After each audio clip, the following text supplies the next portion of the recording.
Os filipenses foram a única igreja, daquelas dezenas de igrejas que Paulo plantou, foi a única que se associou com Paulo em dar e receber. Veja o verso 15.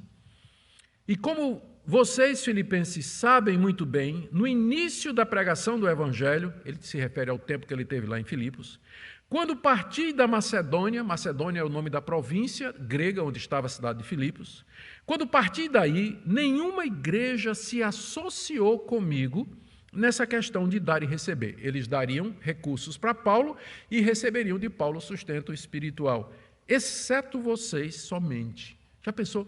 Paulo plantou, lê o livro de Atos, Paulo plantou muitas igrejas, mas só tinha uma igreja que se manteve em sociedade, entre aspas, com o apóstolo Paulo, apoiando financeiramente, em orações, o apóstolo Paulo, onde quer que Paulo passasse, e Paulo, em troca, com esses recursos, ele tinha condição de se manter e pregar o evangelho e plantar outras igrejas. A única igreja que fez isso foi a igreja de Filipos. E Paulo aqui lembra que eles tinham feito isso mais de uma vez, e a gente, quando estuda o livro de Atos, a gente percebe que pelo menos uma dessas vezes foi quando Paulo estava em Corinto. E ele menciona também uma vez quando ele estava em Tessalônica. Tessalônica ficava a cerca de 100 e poucos quilômetros de Filipos, ou seja, quando Paulo saiu de Filipos, ele foi para Tessalônica, não era muito longe, e já chegou uma oferta dos filipenses ali para ajudar Paulo durante o ministério dele em Tessalônica, pelo menos 2 vezes, está aí no verso 16, porque até quando eu estava em Tessalônica, por mais de uma vez, vocês mandaram bastante para as minhas necessidades. Pense numa igreja fiel. Pense numa igreja amorosa, uma igreja que entende o ministério evangelístico, o ministério pastoral, e que tinha visão, que envolvia nisso, e que se envolvia nisso. Nenhuma das igrejas por Paulo, fundadas por ele, tiveram esse cuidado. Aqui a gente aprende que sim, existem pastores que tiram o couro das igrejas, mas também tem igrejas que tiram o couro do pastor. Está muito claro aqui. Está muito claro aqui. A igreja de Filipos não tirou o couro de Paulo, pelo contrário, né? Ajudou o apóstolo Paulo. Mas as outras, nenhuma das outras, se envolveu com o apóstolo Paulo para sustentá-lo e ajudá-lo em base regular no seu ministério pastoral. Paulo faz mais uma ressalva. Lembra que eu disse no início que a estrutura aqui do texto é assim, ele agradece e aí faz uma ressalva para não dar a impressão que ele está querendo receber mais alguma coisa. Então, depois de falar da fidelidade dos filipenses, no verso 17, ele diz que ele não está com isso pedindo mais ajuda financeira. Verso 17, não é que eu esteja pedindo ajuda, pois o que realmente me interessa é o fruto que aumente o crédito na conta de vocês. Ao mencionar que eles sempre o ajudaram financeiramente, Paulo não estava dando indireta, né? Pedindo mais ajuda ainda. Ele não estava pedindo mais e nem queria receber mais oferta deles. O interesse de Paulo nessa sociedade com os filipenses sempre foi o que ele diz aqui, final do verso 17, o fruto que aumente o crédito na conta de vocês. Essa é uma maneira elegante do apóstolo Paulo dizer, simplesmente, que Deus recompense vocês pela bondade de vocês para comigo. Cada ajuda que vocês me dão, Deus coloca crédito na conta de vocês, e é isso que me interessa. Porque quanto mais vocês contribuem para mim, mais crédito Deus coloca na conta de vocês. No fundo, essa sociedade me interessa por isso. Porque você viver contente tendo pouco, você viver contente. Vocês estão dando oferta? Amém. Estou muito feliz por isso, a ajuda chegou na hora certa, mas realmente o que me importa, eu não estou pedindo mais. O que me importa é que isso aumenta o crédito de vocês diante de Deus. O interesse dele nessa sociedade sempre foi essa. Gente, que coração pastoral, não é verdade? É uma repreensão para nós, pastores, que quantas vezes a gente está de olho no salário, a gente está de olho no que é que a gente vai ganhar naquilo que fazemos, quando a gente recebe convites para pregar fora. Eu sei que isso é uma tentação para muitos pastores, né?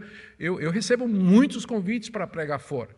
E eu preciso me cuidar para não ficar olhando assim e dizer, eu vou aceitar esse porque eu sei que esse aqui vai dar uma oferta, esse aqui não vai. É uma tentação muito grande. E não é à toa que o apóstolo Paulo manifesta aqui, não é à toa que está escrito na Bíblia esse tipo de coisa, para que os pastores examinem o seu coração, qual é a sua motivação para ir para essa igreja e não aquela, aceitar esse convite e não esse, atender esse congresso e não aquele, abençoar essa pessoa e não essa outra, dar atenção a esse e não dar atenção àquela. Por quê? E em muitos casos a resposta é o vil metal. O vil metal. E, infelizmente, por isso que a Bíblia está cheia de exortações a respeito da necessidade da gente sempre procurar a glória de Deus e não a nossa recompensa. Verso 18 ele diz: recebi tudo. O tudo aqui é a oferta que os filipenses mandaram. E tenho até de sobra, porque os filipenses não eram assim, mão de vaca, né, como a gente chama. Quando eles davam mesmo, davam com generosidade.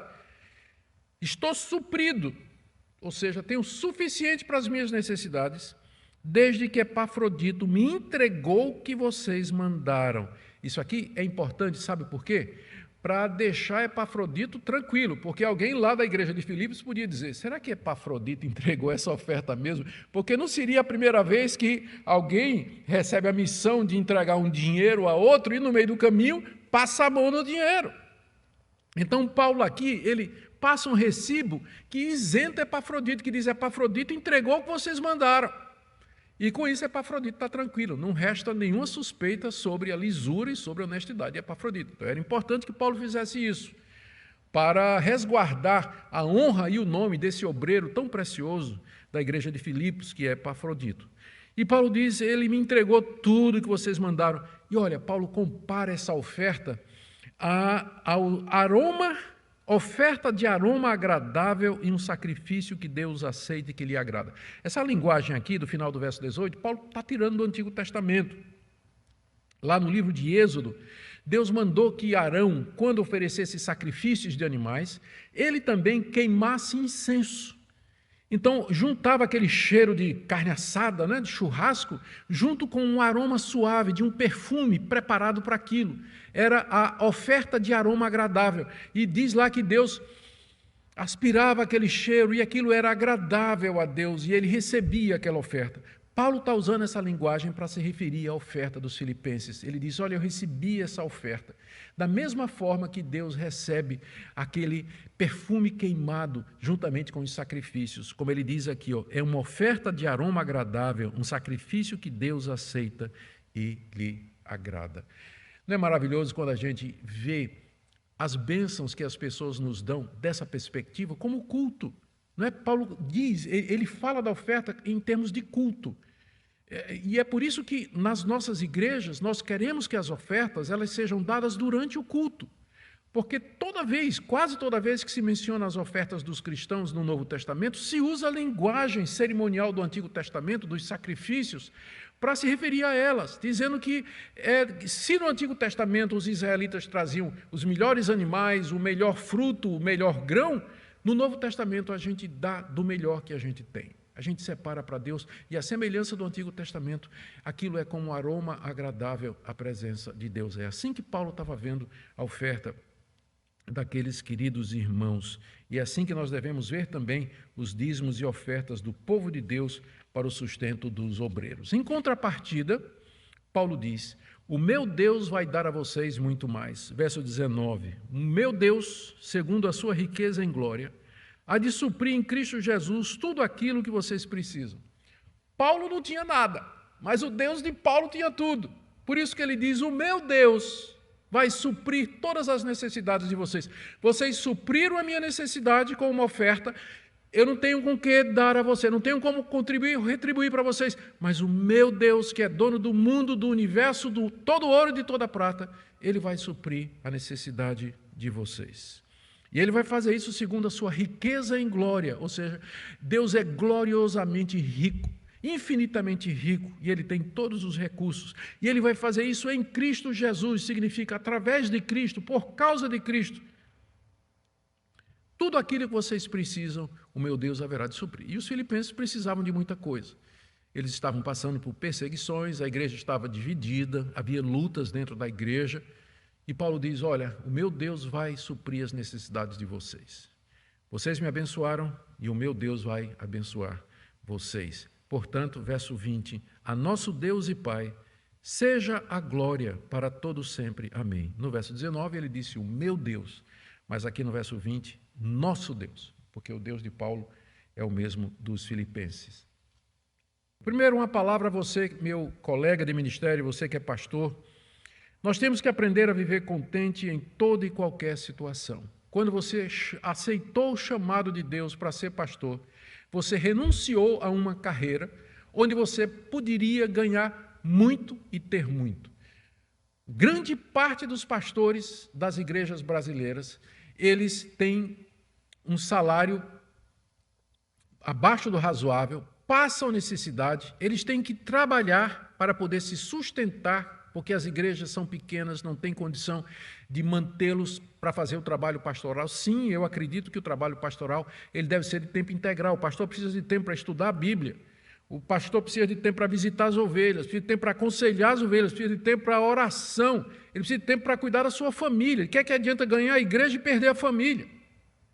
Então o pastor deveria ter condições de servir de tempo integral, mas a grande maioria dos pastores no Brasil não tem condição. Então nós temos, você que se sente chamado ao pastorado, você que quer ser pastor, lembre disso, é uma vocação, não é um lugar onde ganhar dinheiro, mas é uma vocação. E a gente tem que aprender a viver contente em toda e qualquer situação. E outra coisa também, pastor, veja o cuidado com que Paulo lida com o dinheiro. Paulo passa recibo. Paulo deixa claro que ele não tem interesse em lucrar com aquilo ali, que a sociedade que ele tem com a igreja, a parte dele é espiritual, uma vez que ele não tem nada para dar. Isso é importante porque tem escândalo em cima de escândalo hoje, em cima de líderes evangélicos que desviam dinheiro, que não prestam contas, que não têm transparência no orçamento da igreja. Agora, uma palavra também para as igrejas. Vocês, presbíteros, diáconos, líderes, as igrejas deveriam sustentar os bons pastores com alegria, como sendo uma oferta a Deus, como parte da verdadeira religião. E não somente quando eles estão ativos e frutíferos. Sabe o que é que acontece em muitos casos? Os pastores dão a vida toda pela igreja, trabalham, labutam, evangelizam, visitam, passam anos na igreja, aí ficam doentes, ficam velhos e são encostados, não recebem mais ajuda. O futuro é um futuro difícil. Eu sei que é o futuro de muitos brasileiros também. Mas esses homens serviram numa comunidade durante anos e anos e depois simplesmente são esquecidos. Devíamos ver como parte do culto que prestamos a Deus sustentar esses queridos pastores.